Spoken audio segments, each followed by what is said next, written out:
Assalamualaikum warahmatullahi wabarakatuh. Perkenalkan, nama saya Indana Zulfa dengan NIM 23881110013, mahasiswa program studi Tadris Kimia semester 6 kelas A.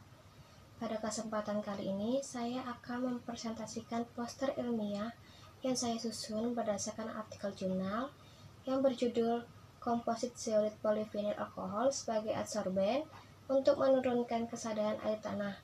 Penelitian ini dilakukan oleh Anang Takwanto serta rekan-rekannya yang dipublikasikan dalam jurnal riset kimia tahun 2023. Yang pertama, saya akan membahas tentang latar belakang, yaitu air tanah merupakan salah satu sumber air yang banyak digunakan oleh masyarakat untuk memenuhi kebutuhan sehari-hari. Namun, tidak semua air memiliki kualitas yang baik untuk digunakan. Salah satu masalah yang sering ditemukan adalah kesadaran air. Kesadaran air disebabkan oleh tingginya kandungan magnesium serta kalsium.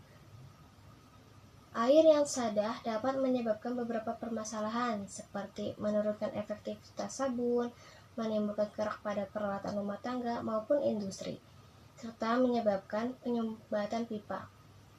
Nah, salah satu metode yang dapat digunakan untuk mengurangi kesadaran air ini adalah metode adsorpsi menggunakan zeolit. Zeolit merupakan mineral aluminium solidat yang memiliki pori-pori dan luas permukaan yang cukup besar, sehingga mampu mengadsorpsi berbagai ion dalam larutan. Namun, demikian ini, kemampuan adsorpsi zeolit alam masih perlu ditingkatkan. Oleh karena itu, pada penelitian ini, zeolit dimodifikasi menjadi komposit dengan polyvinyl alkohol atau PVA. PVA dipilih karena bersifat hidrofilik, mudah dibentuk menjadi komposit, serta mampu meningkatkan kestabilan material adsorben. Nah, penelitian ini dilakukan untuk mengetahui kemampuan komposit zeolit PVA dalam menurunkan kesadaran air tanah serta menentukan kondisi optimum adsorpsi yang dihasilkan. Selanjutnya, tujuan penelitian. Penelitian ini memiliki beberapa tujuan, yaitu yang pertama, untuk menurunkan kesadaran air menggunakan komposit zeolit PVA. Yang kedua, untuk menentukan ukuran partikel zeolit yang paling optimum dalam komposit. Yang ketiga, untuk menentukan komposit zeolit dan PVA yang paling efektif. Serta yang keempat, untuk mengidentifikasi karakteristik gugus fungsi komposit menggunakan analisis VTIR. Nah, dengan tujuan tersebut, peneliti ingin mengetahui kondisi terbaik agar komposit mampu bekerja secara maksimal sebagai adsorben. Nah, selanjutnya metode penelitian. Yang pertama, preparasi dan aktivitas zeolit. Pada tahap awal, zeolit alam yang masih berbentuk bongkahan dihancurkan menggunakan blender.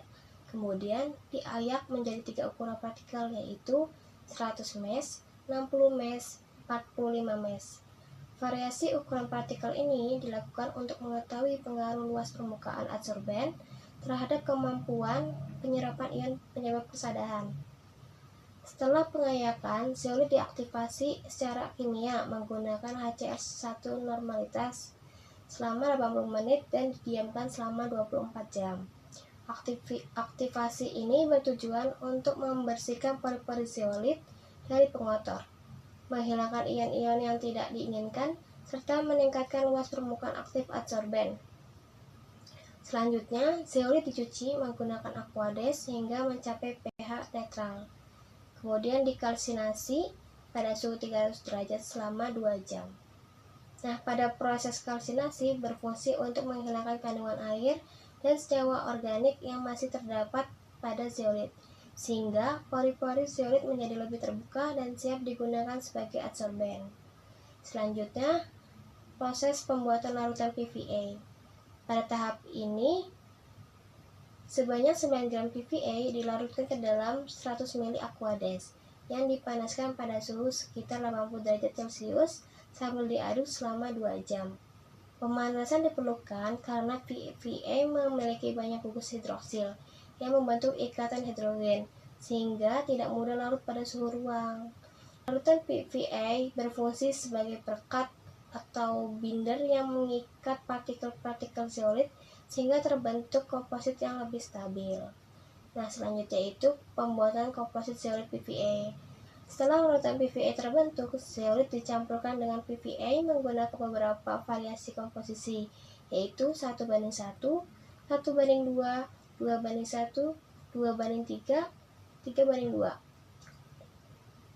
Perbandingan ini digunakan untuk menentukan komposisi terbaik yang menghasilkan kemampuan absorpsi tertinggi. Pada sebagian sampel, ditambahkan glutaraldehyde sebagai cross-linker atau pengikat silang. Glutaraldehyde berfungsi memperkuat struktur komposit dengan membentuk ikatan silang antara molekul PVA, sehingga komposit menjadi lebih kuat secara mekanik. Setelah terbentuk granul, komposit dikeringkan dalam oven pada suhu derajat Celcius sebelum digunakan pada proses adsorpsi. Selanjutnya, proses adsorpsi menggunakan metode kolom. Nah, pada kolom adsorpsi diisi dengan komposit zeolit PVA setinggi 7 cm. Air tanah kemudian dialirkan dari bagian atas kolom dengan laju alir 4 ml per menit dan volume sampel sebanyak 200 ml. Ketika air mengalir melewati komposit zeolit PVA, ion-ion penyebab kesadaran yaitu ion kalsium dan ion magnesium akan berinteraksi dengan permukaan adsorben. Air hasil adsorpsi yang keluar dari bagian bawah kolom kemudian dianalisis untuk mengetahui perubahan tingkat kesadarannya. Metode kolom dipilih karena mampu menggambarkan proses adsorpsi secara kontinu sehingga lebih mendekati kondisi aplikasi sebenarnya dalam pengolahan air. Selanjutnya, setelah proses adsorpsi selesai, dilakukan beberapa analisis. Analisis pertama dilakukan titrasi kompleksometri. Metode ini digunakan untuk menentukan nilai kesadaran total air tanah sebelum dan sesudah adsorpsi. Prinsip metode ini adalah pembentukan kompleks antara ion kalsium dan ion magnesium dengan larutan EDTA. Selanjutnya, analisis yang kedua adalah spektrofotometri, serapan atom atau SSA. SSA digunakan untuk mengukur kadar ion kalsium dan ion magnesium secara spesifik sehingga dapat diketahui seberapa besar penurunan masing-masing ion setelah adsorpsi. Selanjutnya, analisis ketiga menggunakan FTIR, di mana FTIR digunakan untuk mengetahui gugus fungsi yang terdapat pada komposit zeolit PVA. Nah, selanjutnya akan dibahas hasil dan pembahasan. Yang pertama, kondisi optimum adsorpsi. Hasil penelitian menunjukkan bahwa kondisi optimum diperoleh pada ukuran zeolit ukuran 60 mes, rasio zeolit berbanding PVA sebesar 3:2. Pada kondisi tersebut, komposit mampu menurunkan kesadaran air tanah hingga 68%. Hal ini menunjukkan bahwa ukuran partikel dan komposisi adsorben sangat mempengaruhi kemampuan adsorpsi. Jika ukuran partikel terlalu besar, luas permukaannya menjadi lebih kecil sehingga kemampuan adsorpsi menurun. Sebaliknya, jika ukuran partikel terlalu kecil, efektivitas adsorpsi juga tidak maksimal. Oleh karena itu, ukuran 60 mes menjadi ukuran yang paling optimum. Yang kedua, penurunan ion penyebab kesadaran. Berdasarkan hasil analisis SSE, sebelum proses adsorpsi, kadar ion kalsium dalam air tanah sebesar 92,19 mg per liter. Setelah adsorpsi menggunakan komposit tanpa glutaraldehyde, kadarnya turun menjadi 53,91 mg per liter. Sedangkan kadar magnesium yang semula 33,94 mg per liter turun menjadi 25,56 mg per liter. Data tersebut menunjukkan bahwa komposit zeolit PVA mampu mengurangi konsentrasi ion penyebab kesadaran secara signifikan. Selanjutnya, mekanisme adsorpsi. Penurunan kesadaran terjadi melalui mekanisme pertukaran ion. Ion natrium yang terdapat pada zeolit akan bertukar dengan ion kalsium dan magnesium yang ada di dalam air tanah. Ketika air melewati kolom adsorben, ion kalsium dan ion magnesium akan terikat pada struktur zeolit sehingga kandungannya dalam air berkurang. Inilah yang menyebabkan tingkat kesadaran air menurun setelah proses adsorpsi. Selanjutnya, karakterisasi FTIR. Karakterisasi FTIR dilakukan untuk mengetahui gugus fungsi yang terdapat pada komposit. Hasil analisis menunjukkan adanya gugus hidroksil atau OH pada bilangan gelombang sekitar.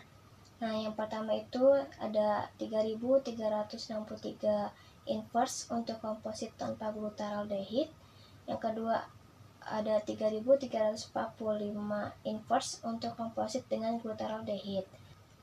Selain itu ditemukan gugus karbon, ikatan rangkap karbon, serta gugus ikatan silikon oksigen yang merupakan karakteristik struktur zeolit. Hasil ini membuktikan bahwa terjadi interaksi antara zeolit dan PVA melalui pembentukan ikatan hidrogen. Interaksi tersebut berperan dalam meningkatkan stabilitas dan kekuatan komposit.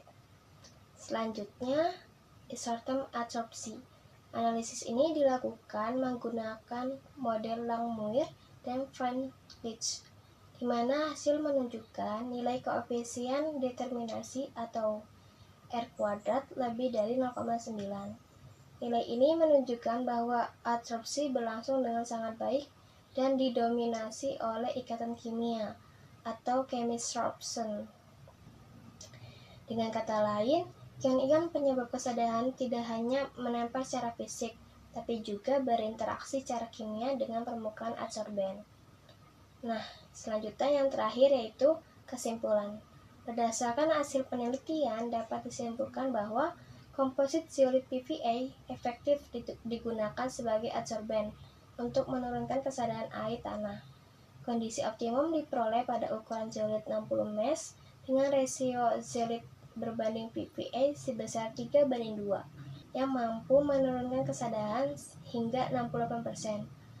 Hasil karakterisasi FTIR menunjukkan adanya interaksi antara zeolit dan PVA melalui ikatan hidrogen.